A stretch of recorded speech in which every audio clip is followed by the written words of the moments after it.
Welcome to food ഇൻഷി. ഞാനിവിടെ കുറച്ച് beef എടുത്ത് വെച്ചിട്ടുണ്ട്. ഇത് 700 ഗ്രാം ബീഫുണ്ട്. അതിലേക്ക് കുറച്ച് മസാലകളൊക്കെ ഉണ്ട്. ഇത് ചെറിയ ഉള്ളി, അതുപോലെ തന്നെ കറിവേപ്പില, ഒരു 3-4 പച്ചമുളക്. ചെറിയ ഉള്ളിയാണ്, അത് ചതക്കിയെടുത്തതാ. 2 തക്കാളി, വെളുത്തുള്ളി, 2 തുടം വെളുത്തുള്ളി ഉണ്ട്, ഒരു വലിയ കഷ്ണം ഇഞ്ചി.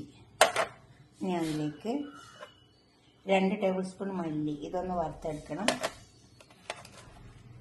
3-4 മുളക്, നമുക്കൊന്ന് വറുത്തെടുക്കാം. വറുത്താനിടാം. അതിലേക്ക് ഒരു കഷ്ണം പട്ട, 2 ഏലക്കായി, കരം,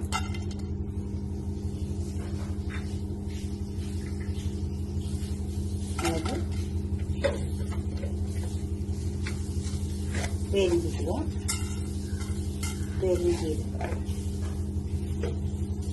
പിന്നെ മല്ലി. ഇതൊന്ന് വറുത്തെടുക്കാം.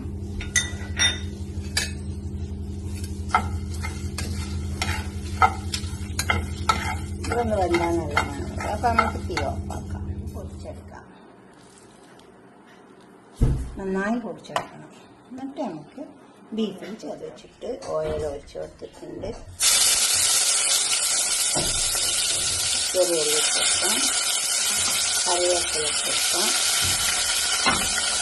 പച്ചമുളക്, ചെറിയ ഉള്ളി മിക്സ് ആക്കി.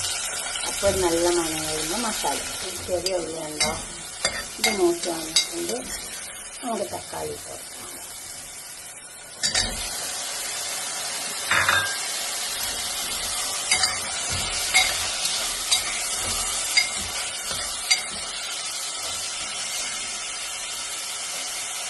തക്കാളി ചെറുതാൻ വേണ്ടി വെളുത്തുള്ളി,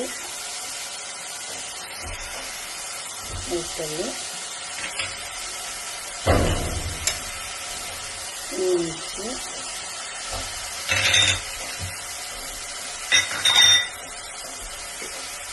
ഉപ്പ്, ഇതിനൊക്കെ പച്ചമണം പോകുന്നത് കുറച്ച് സമയം പച്ചമണം പോകുന്നു. നമുക്ക് കുറച്ച് മഞ്ഞൾ ഇട്ടിട്ടുണ്ട്. മഞ്ഞൾ നമ്മൾ ഇട്ടിട്ടില്ല. മസാല ഇട്ടിട്ടാം. പൊടിച്ച് വെച്ച ബീഫ് ഇട്ടിട്ടാം.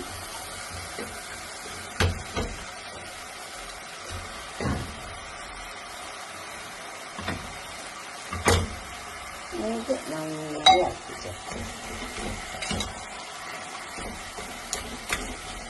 നല്ലോണം ഇട്ടിട്ട് ഇപ്പോൾ മസാല ഒക്കെ നല്ലോണം ചേർത്ത് വെച്ചിട്ടുണ്ട്. ഇനി ഇത് വേവാൻ ആവശ്യത്തിനുള്ള വെള്ളം ഒഴിച്ചു കൊടുക്കാം. ഇതൊക്കെ നല്ലോണം ചൂടായതുകൊണ്ട് ഞാൻ ചൂടുവെള്ളമാണ് ഒഴിച്ചു കൊടുക്കുന്ന പാട്ടവാട്ടാണ്. നമുക്കിത് ക്ലോസ് ചെയ്ത് കൊടുക്കാം. കണ്ടോ, നമ്മൾ ബീഫെല്ലാം തയ്യാറായി വന്നിട്ടുണ്ട്. ഇത് വേണമെങ്കിൽ ചെറിയ ഉള്ളി ഇട്ടിട്ട് ഒന്ന് മൂപ്പിച്ച് കൊടുക്കാം. അപ്പം നല്ല ടേസ്റ്റ് ഉണ്ടാവും. കുറച്ച് കറിയുണ്ട്.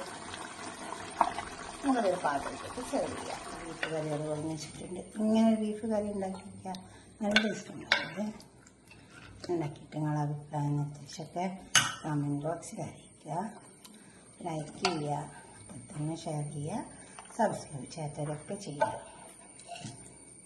മല്ലിയൊക്കെ എടുക്കുമ്പോൾ കണക്കാക്കി എടുക്കണം. അത് പിന്നെ മല്ലിയൊക്കെ ചുവയ്ക്കും.